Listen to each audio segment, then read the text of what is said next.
السلام علیکم ناظرین، پروگرام گہری نظر سجاد میر کے ساتھ میں خوش آمدید اور میں ہوں آپ کی میزبان کمل دعا۔ جیسے کہ آپ جانتے ہیں ناظرین، ہمارے اس پروگرام میں معروف تجزیہ نگار سجاد میر صاحب تو شامل ہوتے ہیں جو ہمارے سوالوں کے جو بہت سارے اہم ایشوز ہوتے ہیں اس دن کے حوالے سے ان کا جواب دیتے ہیں، لیکن ہمارے ساتھ اسٹوڈنٹس بھی ہوتے ہیں جو مختلف یونیورسٹی سے ہمیں جوائن کرتے ہیں۔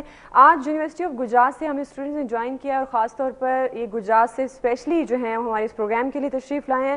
بہت شکریہ آپ کا آنے کا اور اس پروگرام میں جوائن کرنے کا۔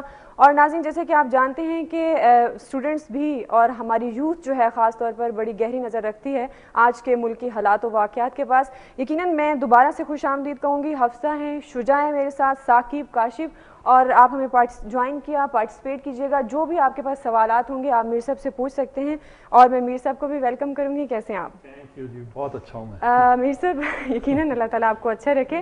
جیسے کہ آپ جانتے ہیں کہ آج بہت سارے اہم واقعات ہیں، شکاگو میں جو کانفرنس ہو رہی تھی وہ بھی ختم ہو گئی ہے، لیکن سب سے پہلے کراچی کے حوالے سے اگر بات کریں تو آج بھی وہاں پر فائرنگ ہوئی، خاتون سمیت 7 افراد جو ہیں وہ ہلاک ہو گئے۔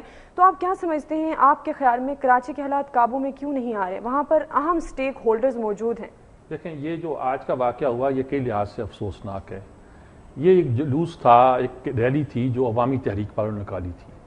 عوامی تحریک اندرون سندھ کی ایک بہت یعنی کہ اسٹرانگ تحریک ہے، پلیجو صاحب اس کو کرتے ہیں، اور وہ گویا کراچی میں اپنی مظاہرہ کرنے کے لیے صوبے کا یہ دوسری باتیں جو کی جاتی ہیں اس کے حوالے سے وہ میدان میں آئے تھے۔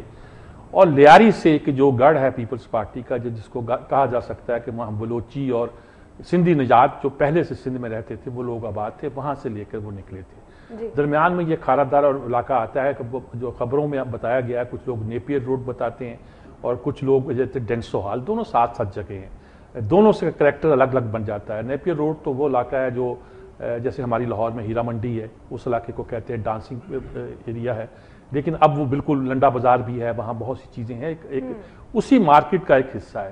ڈینسو ہال ایک تاریخی حال ہے ہمارا جی، یعنی وہ حال ہے جہاں محمد علی جوہر پہ مقدمہ چلایا گیا تھا۔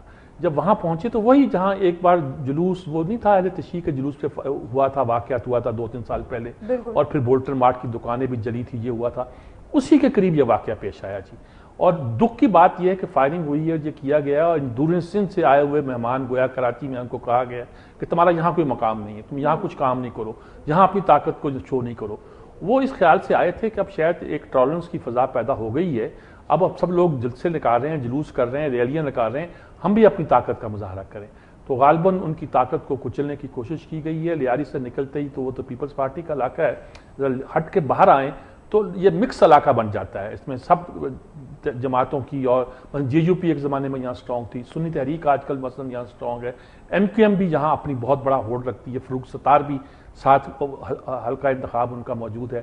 تو یہ وہ علاقہ ہے، کاروباری علاقہ ہے جی، بندر روڈ سے کہتے تھے، بڑی مشہور جگہ احمد جناح روڈ کہلاتی ہے اب ان جگہوں پر اس طرح کے واقعات کا ہو جانا، اور خاص طور پر عوامی تحریک کے ساتھ یہ واقعہ ہو جانا، یہ میرے خیال میں پاکستان کی بلکہ سندھ کے اتحاد کے لیے جو ہے یہ کوئی زیادہ اچھی بات نہیں ہے، اور اس سے بہت سی افواہیں پھیلیں گی، بہت سی معاملات پیدا ہوں۔ عام جو ہنگامے ہوتے ہیں وہ کہتے ہیں ایم کیو ایم نے مار دیا، اے این پی والوں کو مار دیا، اے این پی نے مار دیا، پیپلز پارٹی والوں کو مار دیا، پیپلز پارٹی نے مار دیا، فلاں کو مار دیا، لیکن یہ تو وہ آئے ہوئے تھے جو اندرون سندھ سے لوگ عوامی تحریک کے، اور بتا رہے تھے کہ ان کا ایک جلسہ، ایک جلوس اس طرح نکالیں گے۔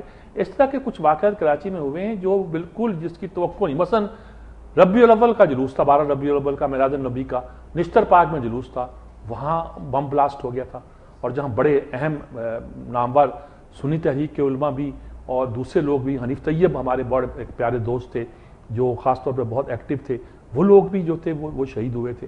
تو میرے خیال میں یہ ایک افسوسناک واقعہ ہے، اور جو واقعات وہاں ہوتے ہیں سارے واقعات افسوسناک ہیں، لیکن یہ اپنی خاص اہمیت کی وجہ سے زیادہ ہی افسوسناک ہے۔ تو میر صاحب یہ کہا جا سکتا ہے کہ گورنمنٹ جو ہے وہ ناکام ہو چکی ہے کراچی میں امن و امان پیدا کرنے میں؟ یہاں کبھی رینجرز کو بلاتے ہیں، کبھی کچھ کرتے ہیں، کبھی پولیس وہ بختر بند گاڑیاں لے کے چڑھ دوڑتی ہے۔ اسی علاقے کے قریب ہی تو آپریشن ہوا تھا، اس علاقے میں تو پیچھے آپریشن ہوا تھا، اور یہاں یہ صورتحال ہے کہ کوئی چیز آپ کے قابو میں نہیں، لوگ آتے ہیں، فائرنگ کرتے ہیں، فائرنگ کر کے چلے جاتے ہیں جی۔ اور اس لحاظ سے یقینی طور پر یہ ایک بہت ہی تشویشناک اور بری خبر ہے۔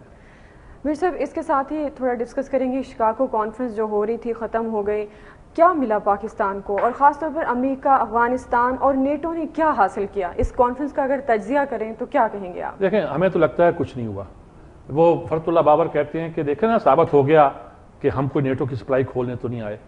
حران ربانی کہتی ہے کہ صدر نے جو ہے وہ قوم کے جذبات کی ترجمانی کی ہے. ترجمانی کیا کی ہے؟ یہی کہا ہے کہ صاحب ہم نہیں کھول سکتے, ہمارے پاس ان کا مینڈیٹ ہے. نہیں, ہم بات چیت کر رہے ہیں, فوری طور پر ہم اس مینڈیٹ سے ہٹ نہیں سکتے. یعنی کہ جو زرداری صاحب نے وہاں تقریر کی ہے, ایگریمنٹ نہیں ہوا ہمارا ان لوگوں کے ساتھ. ہم اتنے ملکوں سے لڑنا نہیں چاہتے, یہ پاکستان کا موقف ہے, وزیر خارجہ کی موقف ہے. ساتھ ہم کہتے ہیں امریکہ معافی مانگے, ساتھ ہم کہتے ہیں ڈرون حملے بند کرے, ساتھ ہم کہتے ہیں کہ جو ہمارے لیے ٹرانزٹ ٹریٹ ہوگی وہ تو ہم کھول دیں گے, لیکن اس پیسے ہمیں زیادہ چاہیے. تینوں باتیں نہیں مانی گئی, اور اس میں ہم اپنی کامیابی گن رہے ہیں. یہاں تو طے ہے کہ ہم یہ کہنے گئے تھے دنیا کو کہ ہم تمہارے ساتھ کوآپریٹ نہیں کریں گے. ہم یہ کہنے گئے تھے کہ اس بات کا کوئی امکان نہیں ہے کہ ہم نیٹو کی سپلائی کھولیں, اور ہم نے ڈٹ کر وہاں مقابلہ کیا. سرد میری کا مظاہرہ الگ ہوا ہے, اوباما نے کولڈ شولڈر الگ کیا آپ کو. تو وہاں پاکستان کا, اور کرزئی نے کہا جی ہم افغانستان سے اور طالبان اور پاکستان سے طالبان سے امن مذاکرات جاری رکھیں گے. وہ پاکستان کو اور طالبان کو ایک لائن میں بریکٹ کیا جا رہا ہے. اوباما کہہ رہا ہے کہ پاکستان تشدد کا, انتہا پسندی کا لقمہ بننے کی بجائے کچھ پالیسی اختیار کرے. پینیٹا کہہ رہا ہے جی کہ یہ پاکستان کے بھی مفاد میں ہے کہ وہ, یعنی سب ان کو سپلائی لائن کھولنے پہ کر رہے ہیں. معافی کی بات کوئی نہیں ہے, ڈرون حملوں کے بارے میں کوئی نہیں ہے, اور ہم یہ لڈیاں ڈالتے ہوئے آنا چاہتے ہیں کہ گویا ہم نے سیاسی فتح حاصل کی. اندر سے ہم جانتے ہیں, ہماری باڈی لینگویج بتا رہی ہے کہ ہم پریشان ہیں کہ ہم کچھ حاصل نہیں کر سکے, اور اگر ہم نے کچھ حاصل کیا ہے تو اس کا اظہار قوم کے سامنے نہیں کر سکیں گے. اگر یہاں آ کے اس چیز کو کیش کرنا چاہیں گے کہ ہم نے دیکھیے ان کی, اور وہ کہتے ہیں جی آپ لوگ کہتے تھے کہ سپلائی لائن کھولیں گے, ابھی نہیں کھولی ہم نے.